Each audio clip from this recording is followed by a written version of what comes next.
What's going on YouTube? It's PJ Chess here back in another video. Today I have a game against a Fide Master. As you can see, I played this a couple weeks ago, but finally going to get the video out to show you this. So they're 2600 rated player. See the accuracies here, 93.3, 85.9. But what is cooler, actually, if you look at the expected rating, 2700 for my opponent, 2550 for me. So I did get outplayed, but I played really well. Played akin to a Grandmaster. I don't know how accurate that is, but I just got played by someone who's closer to a super GM. So before we get into the video, make sure you subscribe, like, comment, share. Almost at 200 subscribers by the time this comes out. I believe it'll be like around 198-ish. So if you get 2 more people to join in, road to 1,000, road to any humongous goal, that's what I'm trying to do. But for this game, I started pawn to d4. He went knight here to, what is this, to f6. Bishop here to f4, pawn to g6, e3, pawn bishop to g7, and knight to f3. All right, so this is all booked so far. This is a while ago. As you'll see, I believe I play a move here that I don't play anymore, if I remember correctly. They castle, bishop e2, pawn here to c5, pawn to c3, captures. Actually, take that back. Usually, I used to go bishop d3 here, and I changed bishop e2 recently. I guess it's more farther away than I remember. But I learned that playing bishop e2 versus the King's Indian is better than bishop d3. We looked at some Grandmaster games, and Grandmasters almost always, when they play this, do bishop e2 versus bishop d3. So I'm not a Grandmaster, but I'm trying to get to their level of good. So I decided to follow what they do on there. And I've seen my win rate skyrocket. I'm actually higher than this. I hit 2170 at a point. I'm back to like 2120-ish. So I was like up, then it's like down. But I definitely have seen some improvement with doing this. But I'll go c3 here. They capture the pawn, take back the e-pawn, and pawn to d6. Now at this point in the game, I remember feeling pretty comfortable. A lot of times when I play Masters, I get bad positions out the gates.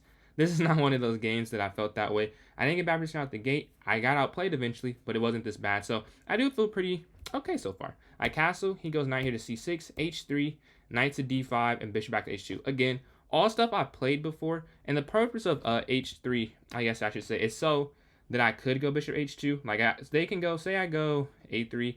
Now I love that I can just show this and not say it. Knight here. Now you can drop back, and you see the blue arrow. And obviously, I saw this as well. The reason I don't like this bishop is not good. It doesn't do anything. The EVR is equal, but I'm not playing with that. So my analysis is here. I'm not doing anything on this diagonal. And you could argue that this one isn't like an amazing diagonal, but at least it does attack the e5 square and the f4 square. Well, I guess this one does as well, but you know, 2 squares that are kind of in the position, versus 1. That's my thought process. That's why I play h3. So I treated it there. They go pawn to e5. Now here's where I do start to play differently than I would play someone who's not a master. I was in my head too much. I take the pawn. Now here, taking the pawn makes no sense. And it was a long stream ago, but I remember saying like, don't know if I should take. And I just decided to take the game. It's also a blitz game, but still. Don't know why I took the pawn here. Not a great idea, but I did take it. And the reason I don't think it's good, one, what is the exact word? They have a pawn that's in the center. And I can't take it back, and I won't have any central pawns. That's the first reason. But 2, I just don't have to rush it. Now, I don't remember if I saw rook to e1, but I remember considering maybe knight back even. Or no, knight back doesn't work. Well, I guess maybe bishop c4 I also thought of, if I remember correctly. Bishop, does that work? Yeah, that's also an inaccuracy. Well, clearly, I just could not evaluate the position in this moment. Maybe I didn't play differently, just at a hard part in the game, and I was not able to find the best move. But I did take the pawn here at e5, and they take back on e5, and knight b to d2. Bishop here to e6, rook to e1, pawn to f5, and bishop c4. Now this, as you see, I thought I had that idea. It's still a miss. It was actually the other move, but I was considering bishop c4. I thought this was a great idea. Saying I could have taken it in the line, I've gone through it before, but I'll show you with the help of the analysis.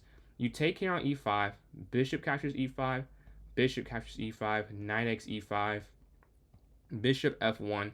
You're putting pressure on there. If they go queen d6, you go queen e2, and then there's just nothing they can do, because after knight here to f4, this is still hanging qx e5. And if they take this here, I believe, can you just push g3 or rook a d1 or h4? They have a lot of good moves that win, but this kicks the queen out the way from guarding the knight. The queen has to move, or they could sacrifice there, taking this way. But whatever it does, they end up is still bishop. Now, obviously, this is like a 6 or 7 move calculation. I cannot see that far. Unfortunately, I can't. I wish I could. I'd be a harder player if I could, but I can't see that far. So I did not play captures on the correct move. Let's see. Yeah, I did not play that. I did not see it. But it is what it is. They go pawn here to e4. I go knight to d4. This is a mistake. This is where the game turns. I think I make mistakes. You see a lot of inaccuracies here. And I make a mistake late in the game. But this is the only mistake I make, like in the part of the game that matters. Like I have other mistakes, like you see here, but the game's almost already over at this point, as you'll see. And some inaccuracies that you saw, but that's how it happens when you play someone this good. One mistake is the end of the game. So I go there, they take the knight. -1. If I remember correctly, it gets back equal one time, but I don't find the correct continuation.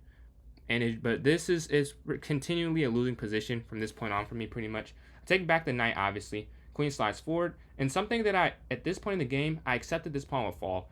I think there's a way I could hold it.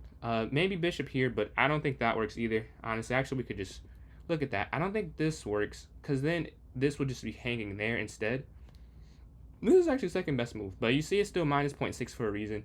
And I was right in evaluating there's nothing to do to hold it. So I said, all right, I'll lose this pawn. You'll see by my moves the next couple. And the next couple moves you'll see that was my thought process. And I was like, okay, I lose this pawn. Let me try and do whatever I can to get some type of counter play, some kind of counter action. Because if I try and guard this, I'm going to lose. This is a Fide master, someone who is 500 points higher. If I have a weakness, they will take advantage of it and they'll win the game because of it. So if I try to defend it, even if I defend perfectly, it'll still probably fall. I like, let me try and get some counter action, some counter attack, just give it up and do something else. So I go knight here to b3. Pawn comes forward here to b6, trying to stop my counter playing on knight to c5. They see it, obviously they see it. They block the knight coming forward. I go rook a to c1, and this idea that I mentioned earlier, bishop to e5, would have been a great idea. I don't play it here, unfortunately.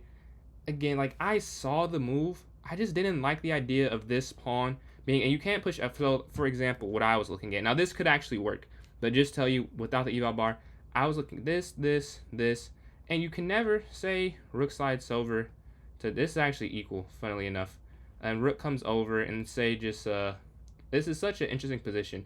But for example, here, which I don't think will happen, you can't go f4. And I was focused on anything else, but f4 is my issue because they can en passant. Oh, it's not even the best move here, is queen back. But this was my worry. Don't worry as much about the other stuff that was happening here. Oh, that's the rook guards. But this is isolated pawn. This is my main thought, was isolated pawn. And clearly, I missed some stuff, but that's why I didn't go for it. Putting my bishop there on e5. I go rook a to c1 instead. As you see, the eval bar does not love it. -1.3 basically. Rook slides a to d8. Yeah, it doesn't get back to 1, but it does get back. It does drop a little bit. It gets under 1. I take the knight, and as I said, I do not capitalize correctly. Queen captures, rook here to c7. I'm trying to get on the 7th rank, and this is the idea I was mentioning earlier. This pawn, I'm not going to try and protect it. I'm just going to go for a counterattack. I know that this is going to fall. They have 3 attackers, 1, 2, and then 3, right? And I have 1, 2 defenders. And when you're defending, you need an equal amount of defenders. So say if my bishop is said on this square is on this square, right? They couldn't take this pawn. Like they take with the bishop. Well, they couldn't, even if the rook was, because the queen couldn't take there because the queen would take my knight. But say it was equal material, the piece that was attacking second, they would still lose that piece because you have 3 defenders. But I only have 2 here. I knew this and I still let it happen I still did not try and stop it from happening because I'm trying to counterattack this. So I let the rook forward if this pawn was hanging, so they avoid this happening. Queen here to c2. Again, I'm just foregoing this. I don't care about this pawn. Saying queen d2, I was like, all right, let me just guard this. Let me get my queen inside. They take, I take, queen slides back, rook here to c1. And this is where the game really is over. Should have kept the queens on. Why I didn't, I couldn't really explain. The only thing I sort of remember thinking of was that I would be on the 7th rank if they take my queen. But they don't actually do that. You can probably see the move order. They go rook here to c8. It gets back to 1.5, but this is still losing. Like, this is not going to work against someone who's this much better than me. I take the queen. Queen back was better, but I don't know. If you go queen back, captures, and then takes. Like, this is still pretty bad. Maybe the eval bar says I'm dumb. Yeah, eval bar says I'm dumb. But to me, you know, someone who's not playing with this, not at a 3600 level engine, this looks just as bad as the other position. Like, you have double pawns and isolated pawn. Oh, it's equal material, though. Okay, so maybe, but no, they just take this. Yeah, so they would just take this pawn. These are double pawns. This felt pretty bad as well to me. So I went for this way. Go to this endgame, take, and I thought I could defend it because I'm only down a pawn. Like, not even down a pawn. Well, I say down a pawn. I'm not technically yet, but this is undefendable as we talked about earlier. So I'm not even considering that as a pawn right now. But say even if I do lose this, I didn't see a way I lost. And you'll see a way I lose it. What they do with a bishop is just masterful. And at this point, when at the time I played this game, I also played an in-person blitz tournament. And I played a candidate master. And in that position, I had the bishop and they had the knight. In this endgame, you'll see I have the, whatever the opposite is, I'll have the knight, they have the bishop, right? And in both games, I lost. So clearly, it's not like, maybe one piece is better than the other in the endgame, but the main issue is saying it's like a skill piece. I'm playing these titled players, and whatever piece they have, supposedly, is the better piece than what I just want, it's beautiful. I want to get to that part of the game. Knight here to e2, bishop to b5. All right. So the first thing they're doing here, they're getting on the diagonals. What they have is the bishop pair, which is a huge advantage. They can control both color complexes. The reason that a knight versus bishop endgame, you could argue one is better than the other, because knights can skip color complexes. So you go white square to dark square to white square, right? This is a light square bishop. So obviously, they can't control dark squares with this, but they have the bishop pair, so they can. So they're trying to control the light square diagonal. I have nothing to contest it, really, so I only have a dark square bishop. I go knight here to c3. The best move, attacking the bishop, pretty straightforward. This is the best move, but it's not super hard to find. They go bishop here to c4. And in accuracy, I will say, though, it does make sense. Like, you know, again, blitz game, we're not computers. Putting pressure on this pawn, and then putting pressure on the knight, which guards this pawn, it makes a lot of sense to me. So in accuracy, or not, whatever. I go bishop here to e5. I finally gave up my idea of trying to lose this pawn. I was like, oh, I can protect it maybe. And get rid of the bishop pair as well. But the problem here is it just doesn't work. I saw bishop there, obviously. My thought, if I go bishop here to b2, or no, not b2, b8, they could just push. Like, I didn't really understand when I first went over this why this makes sense, because they're not just going to let me take the pawn, but apparently it's better. I cannot explain why it is. I don't fully understand it. But I go there, we exchange, and now the game is lost. I don't know it's lost. I think I can still defend. All right, I have a bad weak pawn. My knight can do whatever it needs to do, but just watch this. King goes here to f7, f4. I know that they're going to en passant. I was hoping I could get in f4, but they play it first, as you'll see. I was like, they'll probably see it, but maybe they don't. Maybe they miss it. Take an f4. This is when I knew the game was probably over. Before this, I still had thoughts of like, oh, maybe I can draw this. Maybe I can even win, get lucky. To this point, when they cut off the connection, I have 3 isolated pawns. They have none. They have no isolated pawns, and I have 3. Well, this isn't isolated, but it is in the sense that it can't be guarded from another pawn, which is the main point of saying isolated. It's not in this, like, because there are 2 pawns on this file, so it has the potential long term. But for the purpose of this position, these are essentially 3 isolated pawns. I go pawn here to b3, bishop slides back to d3, and knight jumps into d5, attacking their weakness on f4.